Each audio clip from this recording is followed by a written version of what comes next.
우리 주변에는 오늘 또 인생의 짐이 너무 무거워 고통스러워하고 힘들어하는 분들이 참 많습니다.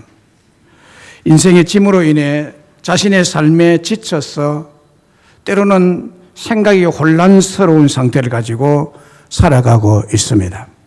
다 포기하고 싶기도 하고 다 내려놓고 싶기도 하고 그래도 고통스럽고 무거운 생애를 계속 지고 살아야 되는 현실이 너무나 혼란스럽고 힘들어 지쳐 있는 분들이 많습니다. 그렇습니다. 사람은 누구나 이런 저런 삶의 짐을 지고 살아가고 있습니다. 그 이유는 인생 자체가 사람 자체가 태어나면서부터 짐 보따리를 하나씩 다 지고 태어나기 때문일 것입니다. 그래서 아이는 아이들대로, 어른은 어른대로, 부모는 부모대로, 자식은 자식대로 저마다 지고 가는 짐이 무겁게 느껴집니다. 어떤 사람은 밖으로 보이는 짐을 지고 삽니다. 그런데 어떤 사람은 마음속에 있는 짐이 있는데 이것은 마음속에 꽁꽁 숨겨놓고 있기 때문에 아무도 모릅니다. 밖으로 드러난 짐은 사람들의 눈에 보이기도 하지만은 쏘가리하는 이런 짐은 누구도 눈치를 채지 못하기 때문에 더 힘들고 고통스러운 짐입니다. 대개 이런 사람들이 원인 모를 질병에 시달리기도 하고 중년이 되면 큰 병에 걸리기도 합니다. 사람마다 각양각색의 짐이 있는데 어떤 분에게는 사람이 짐이 됩니다. 사람이 짐이 되어서 너무 고통스럽게 살아가는 사람들이 있습니다. 어떤 사람은 사람이 자기의 큰 힘이 되고 도움이 된다고 하는데 자기에게는 오히려 사람이 크나큰 짐덩어리가 되어 있는 분이 있습니다. 때로는 가족이 무거운 짐이 되는 사람이 있습니다. 어떤 분에게는 부모가 짐입니다. 어떤 분에게는 자식이 큰 근심덩어리가 되어서 평생에 부모에게 짐이 되는 경우도 있습니다. 자식이 큰 병에 걸려서 늘 돌봐주어야 한다면 몸도 마음도 지치고 또 병원비로 경제적으로도 많이 힘들어지면 자연히 얼굴에 수색이 가득하게 되고 웃음이 사라지게 되는 것입니다. 그렇다고 해서 부모가 자식을 짐으로 여기지 않겠지만은 내가 나 양육한 자식이라도 짐으로 느껴질 수 있다는 것입니다. 이런 경우는 자식이 짐으로 여겨진다는 그 마음 자체로도 이중적인 마음의 짐으로 또 다가오게 됩니다. 반대로 부모가 만성 질병에 걸리거나 치매에 걸려서 오랫동안 병수발을 할 경우에 부모가 자식에게 너무나 큰 짐이 되는 경우가 있습니다. 어떤 사람에게는 경제적인 빚이 짐이 되어 있습니다. 카드 대금을 내지 못해서 신용불량자가 된 경우에 빚이 삶에 큰 짐이 됩니다. 본인뿐만이 아니라 아내, 심지어 자녀들까지 온 식구가 신용불량자가 된 가족들이 있습니다. 이런 경우에 경제적인 빚이 정말 가정에 무거운 짐이 되는 것입니다. 또 어떤 사람은 자신이 병들어서 자신에게 뿐만이 아니라 가족과 다른 이웃에게 짐이 된다는 스스로의 큰 부담감을 가지고 괴로워하는 경우도 있습니다. 이 외에도 여러 짐이 있습니다. 사실 정확히 말씀을 드리면 이 세상에 살고 있는 모든 사람은 예외 없이 수고하고 무거운 짐진 사람들입니다. 이 짐이 너무 무거워서 견디다가 못해 가출을 하거나 야간 도주하는 사람들도 있습니다. 그리고 좀 극단적인 선택을 하는 사람은 너무 괴롭고 무거워서 이점에서 짐도 삶도 함께 내려놓고 인생을 끝냈으면 좋겠다는 생각까지 하게 됩니다. 그러나 그렇게 한다고 결단코 짐을 벗는 길은 아닙니다. 왜냐하면 이 세상의 삶이 전부라면 혹 그렇게 하는 것이 최후의 수단이 될 수 있을지 몰라도 사람의 삶은 이 생으로 끝나는 것이 아닙니다. 여러분들이 몰라서 그렇지 우리의 삶이 이 생으로 끝나는 것이 아니에요. 죽음 이후에 또 다른 세상이 있습니다. 또 다른 영원한 삶이 있습니다. 이 생의 짐을 벗었다고 생각하는 순간 그는 더 엄청난 짐을 영원히 지게 된다는 사실입니다. 그리고 그가 이 생에서 벗어놓고 간 무거운 짐은 이 땅에 남은 가족들, 어린 자녀들, 아내 혹은 남편 혹은 늙은 부모 혹은 그와 친한 사람들이 그 남겨놓은 짐을 지고 가야 되는 무거움이 있는 것입니다. 그러므로 인생을 이렇게 해서 짐을 벗고 끝낸다는 것은 절대로 짐을 벗는 길이 아니라는 사실입니다. 그렇게 한다고 짐이 벗어지는 것이 아니거든요. 그리고 꼭 한 가지 명심해야 할 것은 나만 괴롭고 고통스러운 인생의 무거운 짐을 지고 고생한다고 생각하지 말아야 됩니다. 절대로 그런 생각하지 말아야 됩니다. 다른 사람은 진도 없이 잘 사는데 나 혼자 이렇게 무거운 짐을 지고 있다고 생각하지 말아야 돼요. 인생은 누구나 할 것 없이 다 나름대로의 짐을 지고 가는 사람들임을 잊지 마셔야 합니다. 그러므로 오늘 본문 말씀을 보세요. 수고하고 무거운 짐진 자들아 다 내게로 오라. 내가 너희를 쉬게 하리라. 고 말씀하고 있습니다. 이 땅에 사는 모든 사람은 다 한 사람도 예외 없이 다 수고하고 무거운 짐진 자들이라고 말씀하고 있는 것입니다. 그러면 오늘 본문 말씀을 통해서 우리에게 주시는 하나님의 은혜와 복은 무엇입니까? 하나님이 우리에게 주시는 은혜와 축복이 뭘까요?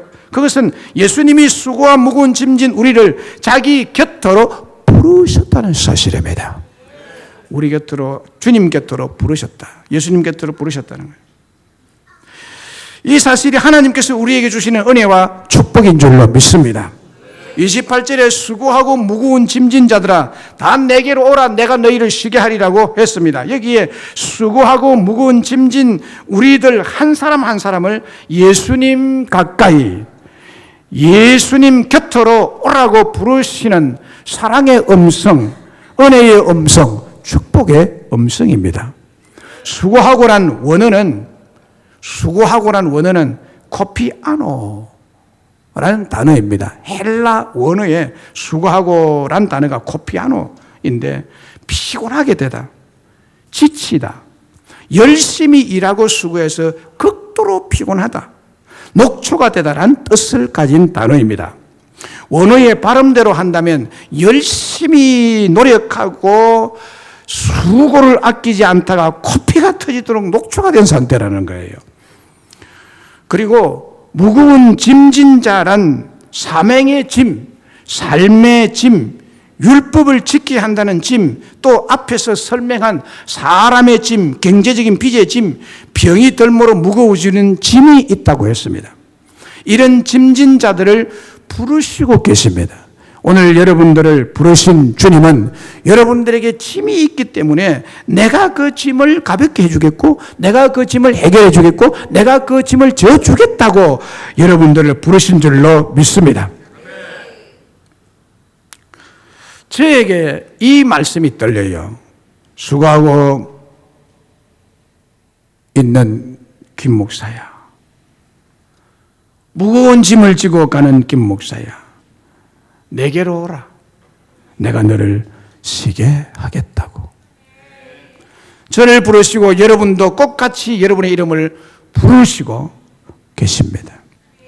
여러분의 이름을 넣어서 한번 생각해 보십시오. 꼭 기억해야 될 이 부분에 있어서 짐의 문제가 있습니다. 그것은 우리 인생의 짐 중에 세 가지 짐이 있다는 것입니다. 짐이 세 가지 짐이 있습니다. 첫 번째는 예수님에 가면 즉시 사라지고 없어지는 짐이 있어요. 즉시 사라지고 없어지는 짐이 있습니다. 예수님에 가기만 하면 바로 없어지는 짐이 있어요. 그 다음에 두 번째 짐은 즉시 사라지고 없어지는 짐이 아니라 점진적으로 조금씩 점차적으로 없어지는 짐이 있습니다. 5년 걸려서 없어지고 혹은 10년 걸려서 없어지는 이런 짐이 있다는 것입니다. 그리고 세 번째는 예수님에게 가도 평생 그대로 남아있는 짐이 있습니다. 평생 그대로 남아있는 짐이 있습니다. 자, 여기에 대해서 설명을 드리겠습니다.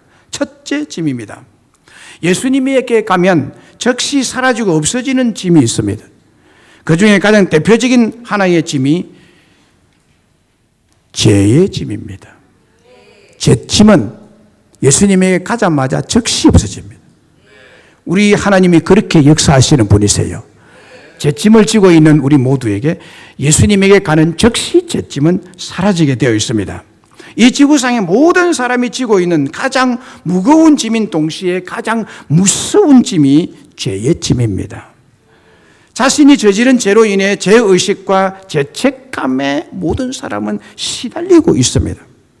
왜 그런가 하면 죄의 값은 사망이요 패망이요 저주이기 때문에 사람들이 이런 죄의 대가에 대한 재앙을 피하고 행복한 삶을 소원하기 때문에 여기에 대해서 시달리고 또 죄책감을 가지면서 큰 인생의 짐으로 느끼고 살아가는 것입니다. 그래서 이 문제를 해결하기 위해 죄인인 인간 스스로 헛된 우상을 만들어 섬기기도 하고 종교를 만들어서 맹신하면서 죄의 짐을 벗기 위해 공을 쌓고 돌을 닦기도 하고, 우리나라의 경우는 절간에 간다든지 조상 제사를 지내므로 자신이 지은 죄를 벗으려고 애를 쓰기도 합니다. 평생을 속지 않은 마음으로 살겠다며 웃지도 아니하고 스스로 육신을 괴롭게 하며 귀한 세월을 허비하며 보내는 사람들도 있습니다. 우리 주변의 대부분의 사람들이 무겁고 무서운 죄짐을 지고 살아가는 어리석은 사람들이 참 많습니다. 그러나 인간의 죄의 짐이 그런 종교로 우상 숭배로 없어지고 벗어지는 것이 아닙니다. 오늘 하나님의 말씀을 보세요. 무섭고 무거운 죄의 짐을 벗어 없어지고 벗기고 없어지고 사라지는 놀라운 기쁜 소식이 우리 예수님이 벗겨주겠다는 거예요. 우리 예수님이 그것을 없애해 주겠다. 무섭고 무거운 죄의 짐을 지고 수고하고 무거운 짐진 자들아 다 내게로 오라. 내가 너희를 쉬게 하리라. 이 죄짐을 벗겨주겠다고. 그래서 평안히 쉬게 하겠다고 하십니다.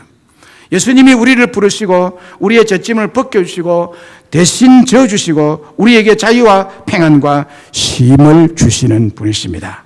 예수라는 이름 자체의 뜻이 뭐예요? 예수라는 이름 자체의 뜻이 자기 백성을 자기 죄에서 구원해 주시는 분이라는 것 아닙니까? 그래서 우리 예수님에게 가면 모든 죄인은 그 십자가 밑에서 죄짐이 적시로 풀어지고 없어지고 그 보배로운 피가 우리의 죄를 속량해 주고 깨끗하게 씻어 주시는 줄로 믿습니다.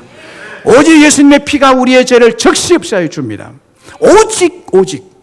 오직 예수님의 피, 오직 십자가의 피가 우리의 죄를 다 씻어 없애해 주실 줄로 믿습니다.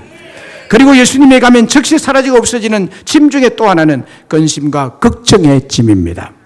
미래와 장래에 대한 불안과 두려움과 좌절과 절망으로 인한 근심과 걱정의 짐은 예수님께 가면 즉각 해결을 받고 그런 두려운 마음이 사라지게 될 줄로 믿습니다. 근심과 걱정의 근본 원인은 불안과 두려움과 좌절과 절망인데 빛 되신 예수님, 소망 되시는 예수님께서 즉시 그리고 완전히 없이하여 주십니다. 백약이 무효라는 말이 있습니다. 수백 가지 약이 있어도 아무런 효험이 없고 도움이 되지 않는다는 뜻이죠. 이것이 현대인들의 고민인 것입니다. 그런데 오직 하나님의 외아들 예수님만이 모든 죄를 용서해 주시고 깨끗이 없이하여 주십니다. 이 세상에 그 누구도 그 어느 종교도 사람을 죄에서 자유케 할 수가 없고 죄를 씻을 수가 없습니다. 우리 예수님만이, 오직 예수님만이 십자가에 흘리신 보배로운 피로 우리의 죄를 깨끗이 씻어주고 죄 한 번도 짓지 않은 사람으로 하나님이 그렇게 여겨주시는 것입니다. 열왕기하 6장 14절로 23절에 보면 엘리사의 사역 가운데 한 사건을 기록해 주고 있습니다. 그것은 아람 왕이 이스라엘 선지자인 엘리사를 죽여 없애버리려고 계획을 세우고 엘리사가 있는 도단성을 밤에 모르게 살짝 와서 말과 병과 수많은 군사를 동원해서 완전히 포위했습니다. 이른 새벽에 엘리사의 사원이 일어나 보니까 아람 군대가 새까맣게 포위를 하고 있는 것을 보고 큰 근심과 걱정과 절망에 휩싸이게 됩니다. 그래서 사원이 급하게 엘리사에게 와서 이렇게 말합니다. 내 주여, 내 주여, 우리가 어찌하리까 하고 절망하며 두려워하는 탄성을 질렀습니다. 이때 엘리사가 두려워하지 말라. 두려워하지 말라. 우리와 함께 한 자가 그들과 함께 한 자보다 훨씬 많느니라.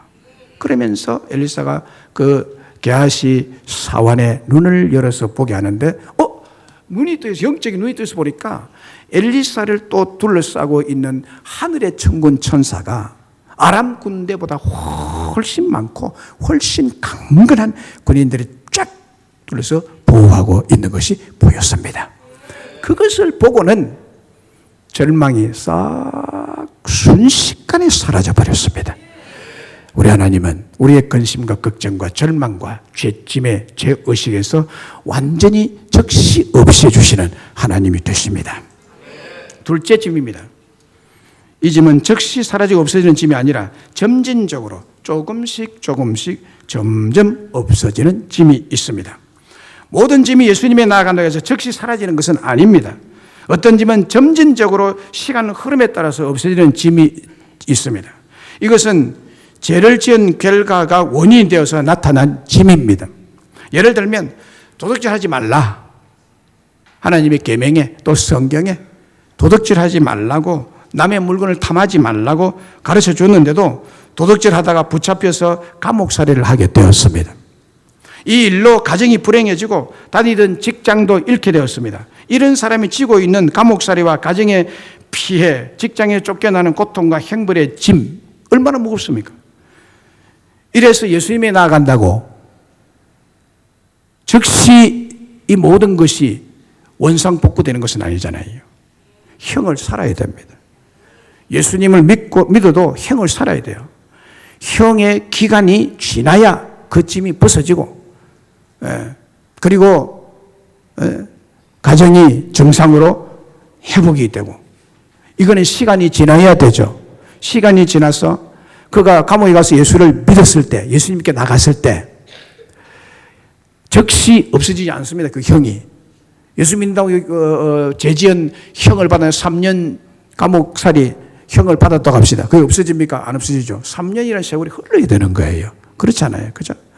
그리고는 거기서 예수를 믿었으니까 이제 감옥에서 나와서 이제 절대로 도둑질 안 하겠죠. 하나님 말씀 지키고 점점 믿음이 성장하고 그러면은 그 사람이 전에 살지 않았던 정말 영광스럽고 거룩한 경건한 믿음의 사람으로 성장되어 가게 된다는 이 말씀이에요.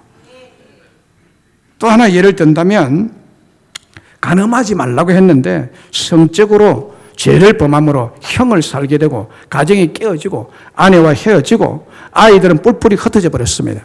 이런 사람이 지고 있는 짐은 그가 예수님 믿고 예수님이 나간다고 해서 즉시 사라지지 않습니다. 예수님에게 나가자마자 깨어졌던 가정이 즉시 회복이 되고 상처받은 자녀들이 금방 원상태로 돌아온 것이 아니에요. 예수님에게 나아가도 가정은 여전히 깨어진 상태로 있습니다. 그렇다면 혹 이런 짐을 지고 있는 사람에게 수고하고 무거운 짐진 자들아 다 내게로 오라 내가 너희를 쉬게 하리라는 주님의 말씀이 어떤 의미가 있는 것입니까? 어떤 은혜가 있는 것입니까? 그 다음 구절을 보셔야 됩니다. 29절 30절을 보면 나는 마음이 온유하고 겸손하니 나의 멍에를 메고 내게 배우라. 그리하면 너희 마음이 힘을 얻으리니 이는 내 멍에는 쉽고 내 짐은 가벼움이라 하시니라 라고 했습니다. 여기서 핵심되는 말씀은 내게 배우라는 것입니다. 내게 와서 배워야 된다는 이런 범죄를 저지른 사람이 예수님에게 왔으면 예수님에게 배워야 되는 것 즉시 없어지지 않는 것입니다. 범죄에 대한 결과가. 그러니까 예수님에게 가서 배워야 됩니다. 자신이 하나님 말씀대로 순종하지 않고 그대로 살지 않으므로 빚어진 재앙에 대해서 하나님을 원망하고 있을 것이 아니라 예수님에게 나아오고 예수님이 주시는 말씀을 잘 배워야 한다는 것입니다. 잘 배울 때 그러면 그의 마음이 다시 회개하게 되고 힘을 얻게 되고 차츰 하나님의 도우심과 은혜로 모든 상황이 다시 선순환으로 점점 돌아서게 되고 이것이 제가 생각할 때는 10년 이상이 걸려야 된다고 생각하는 거거든요. 그래서 예수님에게 와서 배움으로 자신이 얼마나 잘못 살았고 얼마나 아내에게 혹은 남편에게 혹은 자식에게 큰 잘못을 저질렀는지를 알게 되고 참된 회개와 아울러 어느덧 죄사함의 은혜와 자신의 삶의 회복과 가정의 회복을 통해서 참된 쉼과 안식과 행복을 그래서 누리게 된다 이 말씀이에요. 이것은 점차적으로 없어지는 짐이라는 것입니다. 그래서 이런 무거운 짐을 스스로 자초하지 않으면 참 좋겠다는 것이 이 목사의 마음이에요. 여러분들이. 네. 그 다음에 세 번째 짐 끝으로, 이 짐은 즉시 사라지고 없어지는 짐이 아니라 예수님을 믿는다고 해서 없어지는 짐은 평생 그대로 있는 짐입니다. 예수 믿는다고 없어지는 짐이 아니에요. 아무리 예수를 잘 믿고 참된 믿음을 가지도 없어지지 않는 짐은 뭐냐? 육신의 장애의 짐입니다. 육신의 장애의 짐입니다. 자신이 장애를 가졌든지 자녀 중에 혹은 식구 중에 장애를 가졌다면 이것은 평생의 큰 짐이 될 수 있는 거예요. 이분이 예수님께 나가면 즉시 그 짐이 사라집니까? 장애가 있는 아이의 장애가 예수 믿는 그 즉시 없어집니까? 아니죠.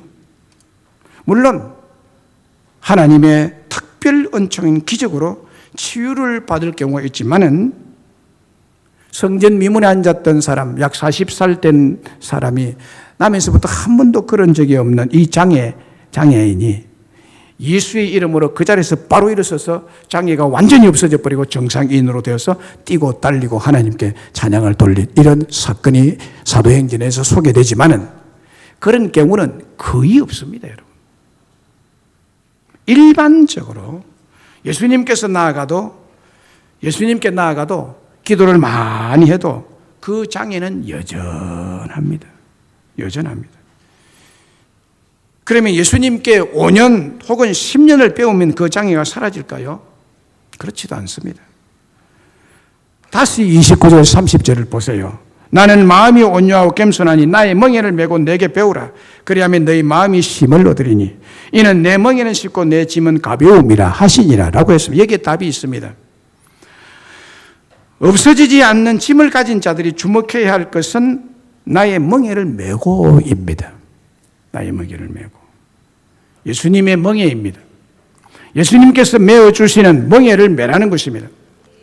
장애라는 무거운 멍에를 메고 있는데 또 예수님께서 메어주시는 멍에까지 메게 되면 2배 이상 더 무거워서 더 힘들지 않겠느냐, 인생이 더 힘들지 않겠느냐라고 생각을 하게 되겠죠.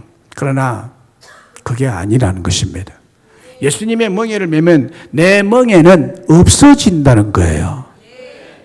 내 멍에의 짐이 완전히 없어지는 것이 아니라 있지만은 그 심적인 고통은 사라진다는 것입니다. 저는 이 멍에를 잘 압니다. 농촌 출신이기 때문에. 멍에는 농기구예요. 쟁기나 수레를 끌기 위해서 소나 당나귀 목덜미에 가로 얹어 놔서 동물의 힘을 이용해서 밭을 갈고 논을 갈고 또 무거운 짐을 운반할 때 사용하는 것이 멍에입니다. 그러니까 여기 본문에 예수님의 멍에를 맨다는 말은 예수님과 한 짝이 된다는 거예요. 그 우리나라에는 옛날에 지금은 다 기계라고 하지만은 옛날에 서로 논을 갈고 밭을 갈고 또 짐을 실은 달구지를 끌고 그래 갔거든요. 이 멍에를 다 해가지고 그죠? 예. 그런데 우리나라는 이 땅이 참 좋은 땅입니다. 그러나 팔레스틴 땅은요 굉장히 토박하고 굉장히 억세고 돌이 많고 이래서 소 한 마리를 못 겁니다. 2마리가 짝을 지어서 딱 겁니다. 한 멍에 2마리가 같이 들어가서 이 목덜미에 메고 이렇게 끄는데 그 중동 지역에 소 2마리가 한 짝이 되어서 멍에를 메는 그 사항으로 설명을 하는 것입니다. 그래서 자기 멍에가 있고 예수님의 멍에가 있다는 거예요. 그래서 예수님 멍에에 같이 들어와서 같이 맨다는 겁니다. 예수님께서 같이 메어준다는 거죠. 한 짝이 되어가지고. 그러니까 본문에서 예수님의 멍에를 맨다는 말은 예수님과 한 짝이 되어 짐을 같이 운반한다는 뜻입니다.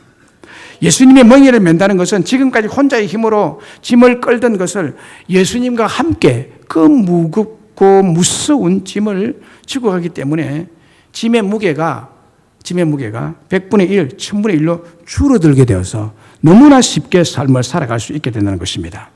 우리 예수님은 힘이 아주 센데 천하를 움직이시는 힘을 가지신 분이십니다.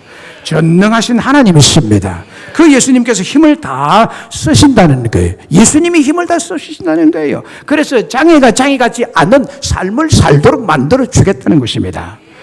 내가 예수님의 멍에 아래에 들어가기만 하면 나는 나의 모든 무거운 짐을 예수님께서 다 지고 예수님께 맡기고 나는 공짜로 쉽게 간다는 것입니다. 네. 군대에서 이 점주대 같은 이 봉체조가 있습니다. 봉체 한 10명이 한 단위가 돼가지고 아니면 5, 6명이 단위가 돼가지고 이거를 이리 올렸다가 요리 올렸다거든요. 그때 키 작은 사람은 공짜로 손만 대가 있으면 살랑살랑 공짜로 올려. 키 큰 사람은 언제나 손해봅니다. 이게 다 들어야 되니까.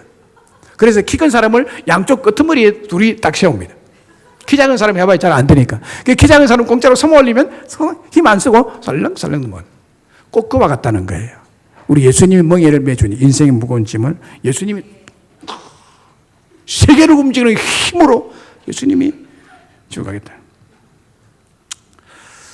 장애를 가진 고 강영우 박사,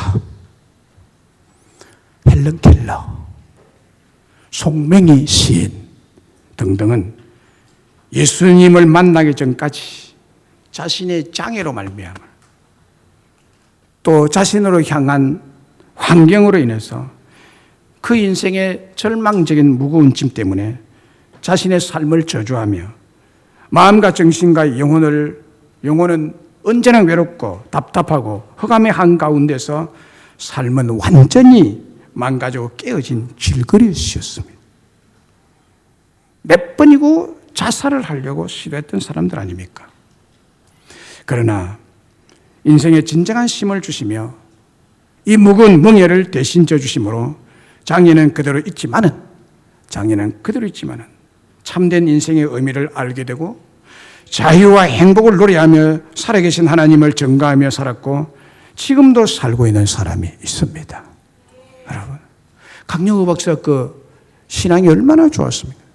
정말 믿음이 대단한 분 아니에요. 그런데 그분의 이 장님의 장애가 없어졌습니까? 눈이 떠졌습니까? 아니잖아요. 평생을 갔잖아.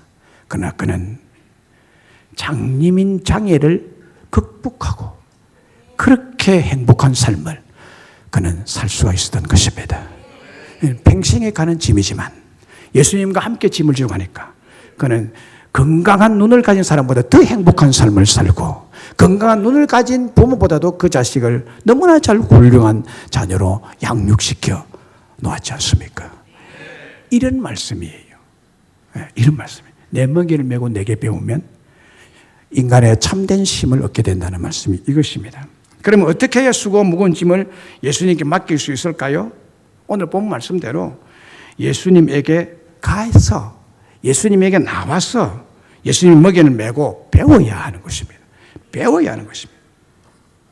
온유하고 겸손하신 예수님께 나오라고 초청하고 있죠. 내게 오라. 수고하고 무거운 짐지들아 내게 나오라고 말합니다. 나와야 되는 것입니다. 안 나오고는 안 되는 것입니다. 예수님에게 와야 되고 교회에 와야 되고 예배에 참석을 해야 되는 것입니다. 자기 발로 자기 의지로 예수님께 올 때 예수님을 만날 수 있고 예수님 만날 때 죄의 짐이 없어지고 사라지고 해방을 받게 되고 자유를 얻게 되고 강건한 하나님의 축복을 받게 될 줄로 믿습니다. 그리고 점진적으로 회복이 되며 장차 그대로 짐이 계속 있을지라도 삶의 철학이 바뀌고 비전이 달라짐으로 진정한 안식과 자유와 행복은 예수님으로부터 우리에게 임한다는 사실입니다. 내성마비 중증 장애인 송맹희 시인은 그가 16살 되던 해 그의 육체의 짐이 너무 무거워서 극심한 절망에 빠졌을 때 그가 하나님 만나야 되겠다고 생각하고 교회 강단 밑으로 들어가서 하나님께 부르짖었습니다. 그가 건강한 다리를 가지고 있는 것이 아니에요. 내성마비니까 사지가 틀려 있습니다. 걸음도 못 걷습니다. 그런데 이 사람이 자기 혼자서 이 번데기에 구르듯이 굴러가지고 강단 밑으로 왔습니다. 강단 밑까지 걸어온 것도 얼마나 고통스럽겠습니까? 그가 넉나간 사람처럼 이렇게 부르짖었다고 합니다. 하나님, 제발 저를 만나주세요. 제발 저를 만나주세요. 제 모든 걸 다 드릴게요 라고 계속 기도했는데 하나님 앞에 나와서 예수님 붙들었더니 이상한 일이 생겨났습니다. 자기 머리 위에 작은 불빛이 계속 반짝반짝 작은 불빛이 반짝반짝 빛났습니다. 밤낮으로 반짝이는데 딱 3일 뒤에 그 반짝이던 불빛이 하늘로 도르르 말려 올라가 버리더니 하늘에서 더 밝은 빛의 두루마리가 도르르 말려 내려왔습니다. 송명이 씌인 눈앞에. 그런데 그 두루마리, 아주 빛난 두루마리를 탁 쳐다보니까 한글도 아니고 영어도 아니고 자기가 생전 처음 보는 글자가 새겨져 있었습니다. 하늘에서 내려온 글자가 새겨져 있었는데 자기가 읽을 수 있는 글자들이에요. 생전 처음 보는 글자인데 하늘에서 빛나는 두루마리가 내려왔는데 그 두루마리에 쓰인 글자, 알지 못하는 글자인데 그 글자가 자기가 읽을 수 있더래요. 그래서 읽은 그 내용이 뭐냐? 네가 하나님을 믿어라. 네가 하나님 믿지 않으면 너는 죽으리라. 이 글이 기록되어 있었습니다. 그리고 그것을 보여주고 난 다음에 바로 두루마리는 다시 말려서 조르르 하늘 올라가고 다시 처음에 있었던 작은 불빛들이 자기 머리 위에서 반짝반짝 빛났다고 합니다. 예수님께 가까이 오고 예수님의 멍에를 메고 예수님을 배우면 죄가 사라질 줄로 믿습니다. 상처가 아물고 어떤 무거운 장애도 참된 힘과 자유와 행복을 가지고 살아가게 될 줄로 믿습니다. 계명의 멍에, 말씀의 멍에, 훈련의 멍에를 메고 열심히 배우고 훈련받으면 여러분에게 참된 힘과 어떤 장애도 극복하고 정상인처럼 마음의 평안을 가지고 살아가게 될 줄로 믿습니다. 말씀 맺습니다. 우리 모두 나름대로 짐을 가지고 살아가고 있다고 말씀드렸습니다. 사람마다 각양각색의 짐이 있는데 어떤 분에게는 사람이 짐이 되고 어떤 분에게는 가족이 무거운 짐이 되고 어떤 분에게는 부모가 혹은 자식이 또는 경제적인 빚이 또는 병이 짐이 될 수도 있습니다. 꼭 기억하셔야 될 우리 인생의 짐 중에 3가지 짐이 있다고 말씀드렸죠. 즉시 없어지는 죄의 짐. 두 번째는 내가 잘못해서 결과되어진 징벌에 대한 짐, 또 장애의 짐. 즉시 사라지고 점차적으로 사라지고 영원히 사라지지 않는 죽을 때까지 가지고 있는 이 짐. 그러나 예수님에게 나가가면 하면 예수님의 멍에를 메고 배우기만 하면 이 모든 것을 정복하고 극복하고 진정한 자유와 참된 행복한 힘이 있는 평안한 삶을 살게 될 줄로 믿습니다. 난 예수가 좋다고 찬양하겠습니다.